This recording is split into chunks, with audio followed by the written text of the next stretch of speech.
in order to fully be fulfilled in life, that we must have these four types of purposes. Good morning, it's Yolanda. We are back for another dose of baddies and Bibles. This is something that I've been doing now. I think we're inching up on a week, which is really exciting. But every morning going live to share the word. And when I say the word, I mean the word of God. I always preface this with I am a former woo woo girly turned on fire for Jesus. And I know that can sound really crazy, and that is exactly why I'm showing up, sharing my journey, not as I'm perfect and I have this all figured out, but in an effort to maybe share the words to help other people connect with God. Before we get into this, I do want to tell you a story. Yesterday, I had a long training run that was scheduled, and it was for 7.5 miles. Now, I have been training really faithfully and have been super dedicated for like the first 6 weeks of my training. And then around like week 7, 8, something happened and I was slacking off. I was just like, this race is coming. I'm training for an actual 10K, which is 6.2 miles. That is coming up in 2 weekends from now. I'm going to be running. I have really got to get out here and get this run in today. And when I first got outside, I was like, you know what? I've never ran this far yet in any of my training. So I probably shouldn't go out here and do 7.5 miles, because the longest that I had ran up until yesterday in this being back in my running era was 4.5, maybe, I don't think I even hit 5 miles, was 4.5 miles. So technically, whenever we train for something like this that is physically grueling to the body, is that we do it in stair steps, right? So it's not like, and some people are a little bit, I don't want to judge, but some people will go out and they will go from 0 to running a half marathon. That's on them. That's between them and their creator, okay? The way to do this so that you feel strong, so that your body doesn't feel beat down, is to incrementally pace yourself. Typically, what was kind of weird is I've trained for a full marathon, I've trained for a half marathon, and these bigger distances, typically, you don't run beyond what you're going to run. So if it's a half, you don't run beyond 13.1 miles. If it's a full, you never run beyond 26.2 miles, because it's of the thought that if you are preparing for a full marathon, because I did that, and in my training, the longest that I had ever run was only 22 miles. But girl, if you can get to 22 miles, then we can get to 26. So yesterday, I'm like, okay, I'm just gonna maybe go out and do 5, 6.5 at most. I had no thought like I'm going to push myself and do 7.5. That was like actually not on my mind at all. And you guys know that I document just about everything that I do, and I have a video where I was confirming this. Today we're running a lot of miles. We at least try to do 6.5, because I've not even ran 5 yet, so I don't want to jump. But before I left to go for my run, I did something that I don't typically do, and I stretched for a little bit, and then I closed my eyes and I prayed, God, just be with me today and give me the strength to get through this run. And God delivers, okay? I'm not going to say that He always delivers what we're asking for like a genie, but yesterday, He was with me. I pushed myself to run 7.5 miles. I know that was not me, because already in my flesh mind, before I even left yesterday to start my watch to say, we're getting after this, it was, I'm only going to do X. And God said, no, girl, because I got you. I wanted to tell you the story about running, because also when I went out to run yesterday, I knew that I was not going to listen to music the whole time. I also do really feel like when it dropped into my mind, like, I'm going to start training again, that wasn't my thought. That was God's other way of getting me. He has these really interesting ways of getting us. And I believe He was saying, girl, I'm going to get you to go run so that we can spend time together, so that you can run in silence. You can run with worship music. I've replaced, I used to run with like 3 6 Mafia, Kanye West. All this has been replaced with music that is more fulfilling and more praising of our King. Because it does matter what we are fueling our bodies and our minds with, the things that we're listening to. Again, all stuff that I have always been able to get behind. As a woo-woo girly, I just wasn't calling it God. When we have this huge book of 66 different books with over 40 different authors, that there are And yes, I know that people will argue that, well, things have been changed and this, that, and the other. But at the same point, that there are books within this book that like say the same thing and has been confirmed. There's actual evidence of these things that have happened in this book that have been written thousands of years ago and given to us by God are of truth. I just have something I can believe in, and now being able to back up and go to scripture is like game on. This isn't a Tony Robbins spinning something. This is the creator who created heaven and earth, who created you and I. Beautiful, marvelous. Get into it. We are all children of God. Oh my gosh. I know that it can sound like, what this girl is preaching off her rocker. No, I'm just sharing. And this is the enthusiasm which I ask for God not to leave me ever, because it has changed my life in such a short period of time. And I just want people to know that when you see me glow, it's not because of Yolanda, it is because of something else. Yesterday, when I go out for this run, I said, I'm going to listen to personal development. I'm going to feed my mind with not even lyrics. I'm going to feed my mind with something that I feel like I'm struggling with, which is figuring out my purpose. Power in sharing. I've been going live every morning, and one of my friends that lives in Ohio, his name's Eddie, he's a very successful entrepreneur. He slides my DMs and he's like, girl, what is this transformation? I need to know what has gotten you from this woo-woo girl to Jesus. How did God get you? And so as we started talking, he's like, I love hearing these stories about how people get there. And then we started talking about someone that I had loosely followed for a while,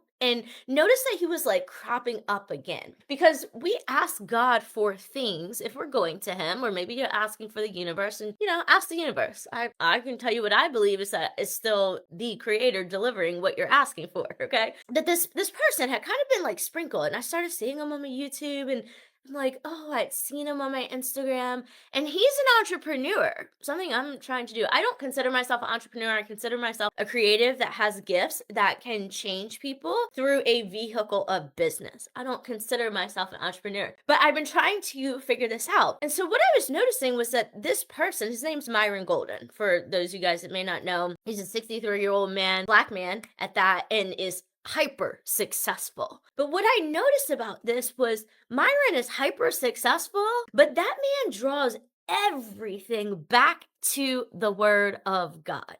I was like, wait a minute, like how is this possible? And he explains that the Bible is not of religion. The Bible is, and maybe other people explain this too, but the Bible is of your relationship, our relationship that we get to have if we so choose with our Father. Now, he is always there, girl, but it's your choice to draw near to him. And when we do that, him drawing near to us. Yesterday, I set out and I'm like, okay, I want to find a YouTube with Myron that is at least an hour long. And this is what I'm going to listen to, because I knew it was going to take me at least an hour to get 7.5 miles in. I'm not fast. Don't even try to be fast. And that was part of it. Yesterday was just like this release of, girl, you don't need to be fast. You just need to keep going. You don't need to be quick to have it all figured out. Girl, please just keep figuring it out. I put this on and I stuff it into the little belt, the little running belt that I wear. And it kept like pausing. And I'm like, oh, here we go, getting frustrated. I'm trying to at least get my first quarter of a mile in uninterrupted. But I kept getting interrupted because it kept pausing. It wanted to move. And then the next time that I pulled it out in the very beginning of my run, and it switched to another YouTube video. And the YouTube thumbnail was Myron Golden and Ryan Panetta. And Ryan is a business person. He's somebody that I know only because of my previous position. That he was somebody that is looked at in the coaching space. He is highly successful. And there have been things that Ryan Panetta has done that within that company, we were wanting to replicate how he was marketing, how he was positioning himself. So I'm like, okay, wait, these are two people I know. I'm just going to let this play. And the name of the YouTube was Using Your Creativity to Make Millions. And a lot of us have, I think, weird hangups around money, weird hangups around abundance. And Myron said something yesterday that really resonated with me. And it was that if I have a God who does immeasurably more than I could ever think or imagine, that is the same God that does not expect me to live in scarcity and lack and anything but abundance. And that was like, ooh. into it. And I do think that the brain of a hyper creative that is trying to solve problems for other people is very different than the creative that sits in a W-2 employer job. And that just is. And so that's been something that I lost my major freelance position, but that's been something that like it's hard to explain to people that just don't look at it that way. But I hope that what I'm about to deliver to you today changes that. Didn't listen to the whole thing because at a point I'm like, whew, okay, this is great. Listening to these men yap about the millions and millions of dollars they make. It's great. And it's inspirational. It's very inspirational. And I took some things away like, oh, I could implement that. Oh, I could apply that. Am I going to right now, tomorrow, the next day, or in 4 months do it on the level that they do it? Probably not. But girl, God, he has his own will, okay? We don't know. He is something bigger for all of us. It might be a far stretch. I'm not saying that's going to happen, but I'm just saying, like, keep with me that what you think, God says, girl, I got more. I got more. All right, there's better. There's more. So I listened to this, and then I put on my Christian music, and then I finished a 7.5 mile run, the longest that I run in any training. And so yesterday I go to church. I have a standing appointment with church and community every single week. And I either do that on Saturday or Sunday. You guys know I don't have a car, but me and my boyfriend, who is ultra supportive of me being on this transformation journey that I'm on, doesn't maybe necessarily want to be a part of it, but is very supportive of me getting to where I'm going. I haven't had a car since like 2017, 2018 when I sold my Lexus. It's almost 6 years, whatever crazy that is. And it's just kind of like, hey, like whatever we do, can we potentially arrange it either that on a Saturday or Sunday that I can use the car and go where I need to go. And absolutely, that is always a heck yes, because I'm a better person when I go to church. I'm a better person when I get in there and I release what I need to release, when I express what I need to express, when God delivers me the message that I need to hear. Because there, more often than not, I walk out of that place tears. And I'm also a little bit convicted to show up differently in life. And I've been putting on a little mascara every single day, you know? So there's like, oh my gosh, do I gotta hide what I might be looking like right now? On my way to church, do I put back on that Ryan Panetta and Myron Golden YouTube? And then it was something like clicked. Like that clicked in my mind was so hard. And I was like, oh, wait a minute. That was God. All so divinely led that I got an answer to a question that I had been asking was, God, what is my purpose? Because let me tell you what happened. I was so moved from church to listening to that YouTube to being in church, receiving something, getting out of my comfort zone yesterday in church. And I might share this eventually, but it's not for today. But getting out of my comfort zone for something that I needed, okay, that I have been battling with. I need this thing, but I'm afraid to ask for it. And yesterday I asked for it, and it was like so beautiful. And again, it's a story for another time. I leave church, and I get home, I'm like so jazzed, talking to my boyfriend, like, oh my gosh, church was so great, yada yada. And then last night, it's funny because I'm sitting on the couch, and my boyfriend like falls asleep at like 9:30, and I'm like, will you get up and just go to bed? Him and that dog be snoring, y'all. Girl. So they get up and go to bed, and I put YouTube on the TV. Most people watch YouTube from the TV. Did you guys know that? So it's almost, if you're on YouTube, it's like you're competing with Netflix in the streaming platforms, which is wild. On Friday, when I was talking to my friend Eddie, or maybe even Saturday, because now now Eddie's got me like very lit up because he's led me to, oh, go listen to this Myron Golden workshop, go listen. And it's not Bible study, it literally is him speaking about business, but him doing it from a lens of God. It's so incredible. And so Eddie's been dropping these, go do this, go do this. So I'm speaking to him, and he was so convicted in his assignment and how he is to yield to God and to serve the kingdom. And I was like, wow, like I was so inspired. So he sends me this YouTube with Myron. And then he mentions, I said, how did you know like your purpose? Because you are so sure of this, and I'm not quite sure. How did you know? And so then Eddie says, oh, there's something that Myron has about purpose. So last night, as I sent my boyfriend off to bed, I'm turning on YouTube and I'm putting in Myron Golden and purpose. And I find this 53-minute video with Myron. I don't rush through it 2x speed like I always do. Because what did we talk about? It's not about going fast. It's about just keep going. And so as I'm listening to Myron, I'm like, wait a minute. This man is saying things that I think we need notes on. And in so 53 minutes, I took this page of notes, we took this page of notes, and I took this page of notes. And so today, and I probably should have said this, I want to talk to you about what I found in purpose.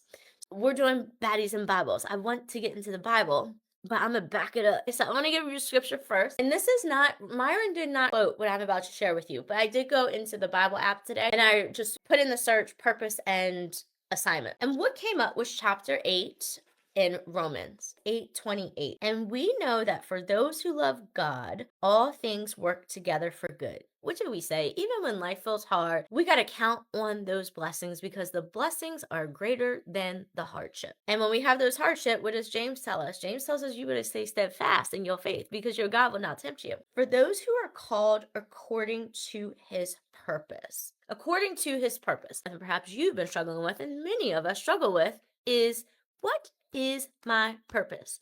That is the question. Girl, let me tell you how Myron broke it all the way down for how to not only discover your purpose, but develop your mindset for your purpose, develop a purposeful skill set, and develop a purposeful tool set, and then deploy yourself in your purpose. These 5 steps, okay? These 5 things. And I'm like, oh my goodness, this is a word, but look at God. Because I wouldn't have known to put in Myron Golden and purpose if I had not showed up and been like, oh God, I'm getting out of my comfort zone and doing these Betty in the Bubble things. And why am I showing up? And what is this for? And I feel real called to do this though. I'm losing followers. And also though, I know it's not about me. How can God be unhappy for me sharing his word? I don't think ever. Unless I'm maybe perhaps misinterpreting his word. But God will have grace to either correct me, or God will have grace to send someone that maybe I don't understand something, that somebody understands it better and says, hey, Yolanda, this is how I interpret this. This is all for discussion, conversation. So how do we discover purpose? I'm not going to give you all the steps, but what Myron said is that in order to fully be fulfilled in life, that we must have these 4 types of purposes. And I think that a lot of us will meet maybe 1 or 2, but we're missing 3 or 4. Or we've got 3 and 4, but we're missing 1 and 2. Myron says in discovering your purpose, you must have all 4 true fulfillment in life. So we first must have a spiritual purpose, which is to please God. The second, we have to have a special purpose, which is to create value for other people. The third purpose we have to have is a social purpose in which we connect with other people. And then the fourth purpose we have has to be a sacrificial purpose, and that there we have to contribute to others who have nothing else to offer to us. Oh my gosh, the download that was just downloaded. This very hyper successful businessman that is a man of Christ that also uses the Bible to say that this is how God teaches us about business. Like, and then essentially what he does is he breaks down, in order to create value, you must find what people value first. And so this is where like I might lose some of y'all, but where I won't lose you is that many of us walk around in life like, I know my purpose is to help. I know my purpose is to serve. But how am I supposed to be doing that? And so we can do it from the lens of looking at these 4 unique ways that Myron suggests to us and offers that you get to fulfill ultimate purpose. So you ask yourself, are you fulfilling your spiritual purpose? Are you pleasing God? Question mark. Are you? Are you sitting in the word? Are you sharing the word? Are you maybe going to church? And I know people would get on with me like the whole church thing. Girl, if there is not a church that is available to you, if there is not a pastor that speaks to you, girl, just go jump into Myron's Bible study on YouTube, because he's got a Bible study and then he has more of that like entrepreneurial, here's how I'm connecting and bridging business with God. I promise you, it's there for you. How blessed are we that too you can go, like if you don't understand something, you can look it up on the internet. Like, what? Are you creating value for other people? Big one for me. Are you creating value for other people? That message stood out to me so much. Because even right now, like, yes, I've been sharing my journey and like all these things. I've been like, God, is it that you want me to do like this? Or like, how do I incorporate this? And really been trying to figure it out. And that's why I've been going to, as somebody that knows I'm not meant to work a 9 to 5. How do I make this work? How do I put and interject faith into not about it making money, but about it making sense? That again, God has something bigger for all of us. Creating value for other people. And I said something to 2 different people on Friday that was like, I'd rather poke my eyeballs out than do this thing.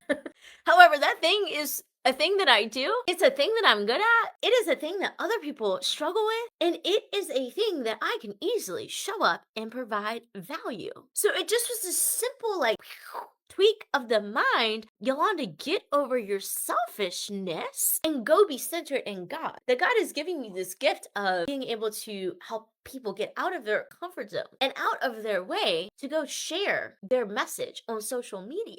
Bing, bing. It was going off light bulbs. Okay. So in creating the value, what special purpose are you fulfilling? We need to know. And then third is the social purpose, connecting with other people. Yes, I'm on social media. I connect with a lot of people, but I also very much feel that I went through the season of like isolating and being alone, but I do feel like God's calling me to go get out in the world, not just on the social media. And then the fourth is the sacrificial, contributing to other people who have nothing to give back. They have nothing to offer to you, but that you're contributing in that way. For my entrepreneurial baddies or creative baddies that are like, I get it, I'm very creative. Somebody else needs to build the business on the back end for me because I just need to be in my zone of genius. But also, I get to ask God, hey God, can you help instill the beliefs and the tools and the resources that I need to find to alter that mindset of I can't do, because with God we can do, right? So that was just so big for me. And I hope if you are searching for purpose, it's a little framework. I love a good bulleted list. And that's something I've noticed that our pastors do at church. It's always a bullet.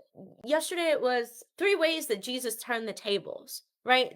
For us to live in the world that we live in, how he turned the table. And one was like that worshiping God used to be hard. And Jesus came and turned the tables in the temple and was like, no, this is not the way. That transformation, I don't know. I don't want to get started, but I'll come back with that when I have my notebook. But it was just like really good. A very good way to 1, 2, 3, this is how God is working for me or has worked for me, or set things up in life that works for us. So that is your baddie in the Bibles today. I know that it was more of not necessarily in the Bible. We were in Romans chapter 8, verse 28, which says, and we know that for those who love God, all things work together for good, for those who are called according to his purpose. I love for God. I found answers to how we can figure out purpose. I hope that this really helps somebody else. Like, wait, I'm just missing this one little tick box. If you are entrepreneurial and you struggle, like I do with some of this stuff, like how should I be charging people for this thing that I have? Understanding that this is Myron Golden, so I'm so happy to share like the little nuggets I've been finding. But understanding that what he says is that when you become obsessed with solving someone else's problem, that's where you create your offer. Getting obsessed with someone else's problem.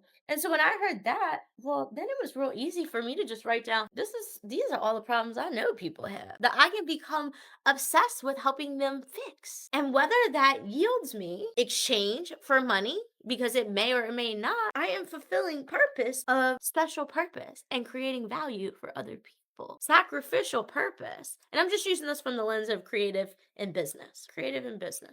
Because I think it is a struggle when you are hyper creative and your mind doesn't necessarily get behind the numbers in that way. Or if you are hyper creative and you're like, I just want to create the content. I don't want to build the business. I hope that this helps someone. If this touches you, let me know. Again, there's a little bit of a different Baddie in the Bible feel for the day. I believe that when we tell stories that it helps people resonate. And so in the story was yesterday, I needed to go out and run 7.5 miles. And that was going to take time. But what I gained from that and inviting God into that, and he just said, girl, I got you, baby. Come on.